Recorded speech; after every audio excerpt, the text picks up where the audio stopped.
સંઘ પ્રદેશ દમણની હોટેલ મિરાસોલના ખુલ્લા મેદાનમાં બનાવેલા ગોડાઉનમાં રાખવામાં આવેલ ફાઇબરના સામાનમાં આગ લાગવાનો બનાવ બનવા પામ્યો હતો।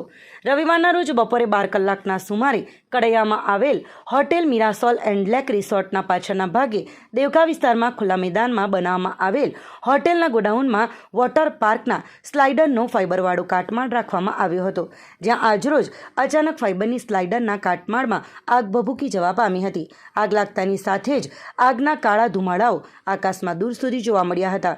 ઘટના ઘટતાની સાથે જ ખુલ્લી જગ્યાના ગોડાઉન પાસે મિરાસોલ હોટેલના સ્ટાફના સભ્યોની રૂમ ત્યાં જ હોવાને લઈ સ્ટાફ સભ્યોએ તાત્કાલિક ઘટનાની જાણકારી દમણ ફાયર વિભાગને આપી હતી, જ્યાં ગણતરીની મિનિટોમાં જ દમણ ફાયર વિભાગની 2 ગાડીઓ ઘટના સ્થળે આવી પાણીનો મારો ચલાવી આગ પર કાબૂ મેળવ્યો હતો। જો કે ખુલ્લી જગ્યામાં મૂકવામાં આવેલ ફાઇબરના કાટમાળમાં આગ લાગવાના કારણે કોઈ મોટું નુકસાન પહોંચવા પામ્યું ન હતું।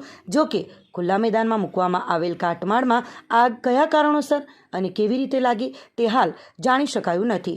જો કે દમણ પોલીસ વિભાગ દ્વારા આ અંગે તપાસ શરૂ કરી આગળની કાર્યવાહી હાથ ધરી છે।